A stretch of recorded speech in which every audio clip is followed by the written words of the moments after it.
Hi friends, welcome to the Speak Fluent English class practice day 24 from English with SC. വളരെ പെട്ടെന്ന് English സംസാരിക്കുവാനായി നാം ഇപ്പോൾ പല ക്ലാസ്സുകളും തുടർന്നുകൊണ്ടിരിക്കുകയാണ്. പല രീതിയിലുള്ള ക്ലാസ്സുകൾ ഇപ്പോൾ നാം കഴിഞ്ഞ ക്ലാസ്സുകളുടെ ലിങ്കുകൾ ഞാൻ ഡിസ്ക്രിപ്ഷൻ ബോക്സിൽ കൊടുത്തിട്ടുണ്ട്. അപ്പോൾ ഇതിനു മുമ്പുള്ള പ്രാക്ടീസ് ക്ലാസ്സുകൾ കാണാൻ ആഗ്രഹമുള്ളവർ ആ ലിങ്കിലൂടെ ക്ലാസ്സുകൾ വീക്ഷിക്കാവുന്നതാണ്. ഇതുവരെ ഈ ചാനൽ സബ്സ്ക്രൈബ് ചെയ്തിട്ടില്ലാത്തവർ please subscribe the channel, watch, like, comment and share. Okay, ഇന്ന് നമുക്ക് പ്രിപ്പോസിഷൻസ് എന്ന ഇംഗ്ലീഷ് ഗ്രാമറിൻ്റെ അതിപ്രധാനമായ ഭാഗത്തിലൂടെ കടക്കാം. ഇത് എല്ലാ മത്സര പരീക്ഷകൾക്കും ഒപ്പം തന്നെ SSLC +1 +2 എക്സാമുകൾക്കും വളരെ ഇമ്പോർട്ടൻ്റായി വരാവുന്ന ഒരു ഭാഗമാണ്. അപ്പോൾ എന്താണ് പ്രിപ്പോസിഷൻ? പ്രിപ്പോസിഷൻ എന്ന് പറയുന്നത് ഒരു നൗണിനോടോ അല്ലെങ്കിൽ ഒരു പ്രോനൗണിനോടോ ഒക്കെ ചേർന്ന് അതിനെ മറ്റൊരു പദവുമായി ബന്ധിപ്പിക്കുന്ന ഒരു വേർഡിനാണ് നാം പ്രിപ്പോസിഷൻ എന്ന് പറയുന്നത്. അതായത് A preposition is A word placed before a noun or a pronoun to show how the person or the thing is related to something else. ഇപ്പോൾ നമ്മൾ സാധാരണയായിട്ട് പറയാറില്ല the pen is on the table, അവിടെ on. My mobile is in the box, in. ഇങ്ങനെ നമ്മൾ വളരെ അതായത് എപ്പോഴും ഏത് സമയത്തും നാം ഉപയോഗിക്കുന്ന കുഞ്ഞു വാക്കുകൾ നമുക്ക് പ്രിപ്പോസിഷനായി കാണാവുന്നതാണ്. നിങ്ങൾക്കറിയാവുന്ന രീതിയിൽ തന്നെ പ്രിപ്പോസിഷൻ മെയിനായി 2 രീതിയിലാണ് ഉള്ളത്. അതായത് നാം സാധാരണ കാണുന്ന ഇന്ന്, അറ്റ്, ഓൺ, ടു മുതലായ സിമ്പിൾ വേർഡ് പ്രിപ്പോസിഷൻ, അതുപോലെ തന്നെ ഫ്രേസ് പ്രിപ്പോസിഷൻ. ഇപ്പോൾ in accordance with, in the course of, in order to, on account of, ഇങ്ങനെയൊക്കെ പറഞ്ഞിട്ട് ഫ്രേസ് പ്രിപ്പോസിഷൻ. അങ്ങനെ പ്രധാനമായും 2 രീതിയിൽ സിമ്പിൾ വേർഡ് പ്രിപ്പോസിഷനും ഫ്രേസ് പ്രിപ്പോസിഷൻസുമാണ് ഉള്ളത്. അപ്പോൾ ഇവിടെ നാം ശ്രദ്ധിക്കേണ്ടുന്ന പ്രിപ്പോസിഷൻ്റെ ഏറ്റവും പ്രധാനപ്പെട്ട ഉപയോഗങ്ങളാണ് നാം മനസ്സിലാക്കേണ്ടത്. അത് നമുക്ക് പല രീതിയിൽ, അതായത് ടൈമിനെ സൂചിപ്പിക്കാൻ ദ എക്സ്പ്രഷൻ ഓഫ് ടൈം, അതുപോലെ തന്നെ ദ എക്സ്പ്രഷൻ ഓഫ് പ്ലേസ്, അങ്ങനെ പല രീതിയിൽ വെർബ്സുമായിട്ട് അറ്റാച്ച് ചെയ്ത് വരുന്ന പ്രിപ്പോസിഷൻസ്, അഡ്ജക്റ്റീവ്സുമായിട്ട് അറ്റാച്ച് ചെയ്ത് വരുന്ന പ്രിപ്പോസിഷൻ, നൗൺസുമായിട്ട് അറ്റാച്ച് ചെയ്ത് വരുന്ന പ്രിപ്പോസിഷൻ, ഇങ്ങനെ പല രീതിയിൽ പ്രിപ്പോസിഷൻസിനെ നമുക്ക് കാണാം.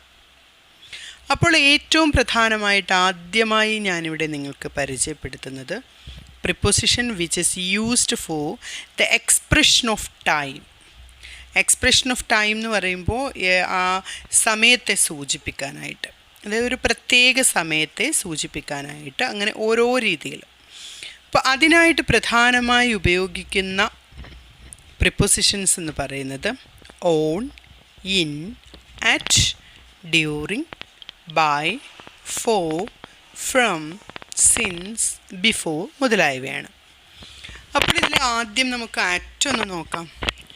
അറ്റ് എന്ന് പറയുന്നത് അവേഴ്സ്, മൊമെൻറ്റ്സ് മുതലായ എക്സാക്റ്റ് പോയിൻ്റ് ഓഫ് ടൈമിനെ, അതായത് ഒരു പ്രത്യേക സമയത്തെ എടുത്തു പറയാൻ, സൂചിപ്പിക്കാൻ വേണ്ടിയിട്ടാണ് അറ്റ് യൂസ് ചെയ്യുന്നത്. അപ്പോൾ അവേഴ്സ് അതുപോലെ തന്നെ മൊമെൻറ്റ്സ്, അതായത് നിമിഷം അല്ലെങ്കിൽ മണിക്കൂർ എന്നിവയൊക്കെ എക്സാക്റ്റായിട്ട് പറയാനായിട്ടാണ് അറ്റ് ഉപയോഗിക്കുന്നത്.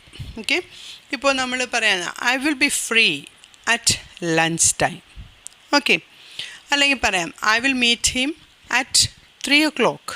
ഓക്കെ, അതുപോലെ തന്നെ രണ്ടാമതായിട്ട് നമുക്ക് ഫെസ്റ്റിവൽസിനെ കാണിക്കാം. അതായത് പ്രത്യേകമായിട്ട് ഇപ്പോൾ നമ്മൾ ക്രിസ്മസ് അല്ലെങ്കിൽ ഓണം ഇങ്ങനെയുള്ള ഫെസ്റ്റിവൽസിനെയൊക്കെ ഒരു ഇയറിൻ്റെ ആ ഇയറിൽ അല്ലെങ്കിൽ ആ വർഷത്തിൽ ഉള്ള ആഘോഷമായിട്ട് കാണിക്കാനായിട്ട് നമുക്ക് അറ്റ് യൂസ് ചെയ്യാം. അപ്പോൾ ഇവിടെ പ്രധാനമായിട്ട് നമുക്ക് ചെറിയ ചില പ്രയോഗങ്ങൾ ശ്രദ്ധിക്കാം. At first, at last, at length, at a time, at least, at intervals, at bedtime, at dinner time. ഇങ്ങനെ നമുക്ക് അറ്റിനെ പലയിടത്തായിട്ട് ഇങ്ങനെ യൂസ് ചെയ്യാം. അതുപോലെ തന്നെ ബിഫോർ മീൻസ് ഏർലിയർ ദാൻ, അതായത് ഇപ്പോൾ നമുക്ക് ഇപ്പോൾ അറ്റ് പറഞ്ഞ പോലെ തന്നെ ബിഫോർ പറയുമ്പോൾ മുമ്പേ എന്നുള്ള അർത്ഥത്തിൽ. ഓക്കെ, ഇപ്പം നമുക്ക് before 3 o'clock I will meet him. Okay, അങ്ങനെ before takes a specific time after it. Ago cannot be used with a specific time but with an extent of time. അപ്പം ബിഫോറും എഗോയും നമ്മൾ നോക്കുമ്പോൾ രണ്ടും മുൻപ് എന്നുള്ള അർത്ഥമാണ്. പക്ഷേ ബിഫോർ എന്ന് പറയുന്ന ഒരു സ്പെസിഫിക് ടൈമിനെ കാണിക്കുന്നു, പക്ഷേ എഗോ എന്ന് പറയുന്നത് എക്സ്റ്റെൻറ്റ് ഓഫ് ടൈമിനെയാണ് കാണിക്കുന്നത്. ഇപ്പോൾ ഒരു എക്സാമ്പിൾ പറയുകയാണെങ്കിൽ before 5 o'clock I will meet him, പക്ഷേ 2 days ago I met him. Okay, അങ്ങനെ നമുക്ക് എഗോയെ എടുത്ത് കാണിക്കാം. അതുപോലെ തന്നെ ബിഫോർ എന്ന് പറയുന്നത് ഇൻ ഫ്രണ്ട് ഓഫ് എന്നുള്ള അർത്ഥവും കൂടി ബിഫോറിന് നമുക്ക് പറയാൻ പറ്റും. ഇപ്പോൾ പറയാണ് ഇപ്പം Monday comes before Tuesday. Okay, അതുപോലെ തന്നെ ഇപ്പോൾ അറ്റ് ബിഫോർ പോലെ തന്നെ അടുത്തൊരെണ്ണമാണ് ഓൺ. ഓൺ എന്ന് പറയുന്നത് ഓൺ ഈസ് യൂസ്ഡ് ബിഫോർ ഡേയ്സും ഡേറ്റ്സും ഒക്കെ. ഇപ്പോൾ I will come on Monday. Okay, അതുപോലെ he was born on 15th August 2015. Okay, അടുത്തതായിട്ട് ഇൻ നോക്കുക. ഇന്നെന്ന് പറയുന്നത് ഒരു പീരീഡ് ഓഫ് ടൈമിനെ കാണിക്കാനാണ്. ഇപ്പോൾ നമുക്ക് പറയാം in the morning, in the mid night, in summer, അങ്ങനെയൊക്കെ. പിന്നെ മന്ത്സ് ആൻഡ് ഇയേഴ്സിൻ്റെ കൂടെയും, അതായത് ഇന്ത്യ ബിക്കെയും ഇൻഡിപെൻഡൻറ്റ് ഇൻ 1947. കണ്ടോ? അപ്പോൾ ഒരു വർഷമോ ഒരു മാസമോ ഒക്കെ കാണിക്കാനായിട്ട് നമുക്ക് ഇൻ യൂസ് ചെയ്യാം. അതുപോലെ വളരെ പ്രധാനപ്പെട്ട ഒരെണ്ണമാണ് ഡ്യൂറിങ് പറയുമ്പോൾ ഒരു സംഭവം അല്ലെങ്കിൽ ഒരവസ്ഥ ഒരു കാലഘട്ടം മുഴുവൻ നീണ്ടു നിന്നു എന്ന് വ്യക്തമാക്കാൻ. അതായത് ഇപ്പോൾ പറയാണ് the house was burgled during the night, ആ രാത്രി മുഴുവൻ ആ ഹൗസ് കൊള്ളയടിക്കപ്പെട്ടു. കണ്ടോ? അപ്പോൾ during is used to express the idea that an occurrence or situation for the whole of a specific period. Okay, എന്നാൽ ബൈ എന്ന പ്രിപ്പോസിഷൻ എവിടെയാണ് യൂസ് ചെയ്യുന്നത്? By is used to denote the latest time by which something is to be done. അതായത് ഒരു കാര്യം ചെയ്യാനുള്ള പരമാവധി സമയം, ആ സമയത്തെ കാണിക്കുന്നതിനാണ് ബൈ യൂസ് ചെയ്യുന്നത്. ഇപ്പോൾ എക്സാമ്പിൾ പറയുകയാണെങ്കിൽ applications for the post should be received by April 25th. ഏപ്രിൽ 25-നകം, അത് ആ ടൈം സമയപരിധിയെയാണ് കാണിക്കുന്നത്. ഇനി അടുത്തത് 4 ആണ്. 4 എന്ന് പറയുന്നത് use to show a duration of time during which something takes place. അതായത് ഒരു പ്രവർത്തനം തുടർച്ചയായി നടന്നു ആ കാലത്തെ കുറിക്കുന്നതിന്. അതായത് I have not seen him for a month, ഒരു മാസത്തേക്ക് ഞാൻ അവനെ കണ്ടില്ല. ഓക്കെ, എന്നാൽ സിൻസ് പറയുന്നത് എന്താണ്? Since means from A point of time in the past. അതായത് ഹി ഹാസ് ഇപ്പം കഴിഞ്ഞ കാലത്തിൽ ഒരു നിശ്ചിത സമയത്ത് തുടങ്ങിയ പ്രവൃത്തി. ഇപ്പം നമുക്ക് മലയാളത്തിലാണെങ്കിലും I have been working here for 2 years, അതായത് 2 വർഷമായി എന്ന് പറയാം. ആ സമയത്ത് I have been working here since 2015 എന്നാണെങ്കിലോ 2015 മുതൽ.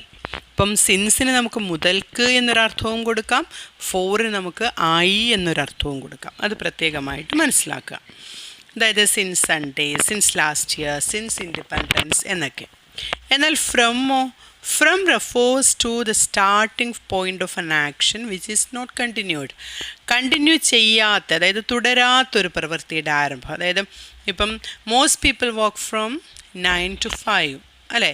അപ്പോൾ ആ പ്രയോഗത്തെ പ്രത്യേകമായിട്ട് ശ്രദ്ധിക്കുക, അത് മനസ്സിലാക്കുക. ഇത്രയുമാണ് എക്സ്പ്രഷൻ ഓഫ് ടൈമിൽ നമുക്ക് പ്രിപ്പോസിഷൻ്റെ എക്സ്പ്രഷൻ ഓഫ് ടൈമിൽ നമുക്ക് പഠിക്കാനുള്ളത്. അപ്പോൾ ഇത്രയും നിങ്ങൾ പ്രത്യേകമായി ശ്രദ്ധിക്കുക. അപ്പോൾ അടുത്ത ക്ലാസ് എക്സ്പ്രഷൻ ഓഫ് പ്ലേസ് മുതൽ നമുക്ക് അങ്ങോട്ട് തുടങ്ങാം. അടുത്തത് നമുക്ക് കണ്ടിന്യൂ ചെയ്യാം. അപ്പോൾ ആ എക്സ്പ്രഷൻ ഓഫ് ടൈം നന്നായി മനസ്സിലാക്കുക. എക്സ്പ്രഷൻ ഓഫ് പ്ലേസ് നമുക്ക് അടുത്ത ക്ലാസ്സിൽ പഠിക്കാം.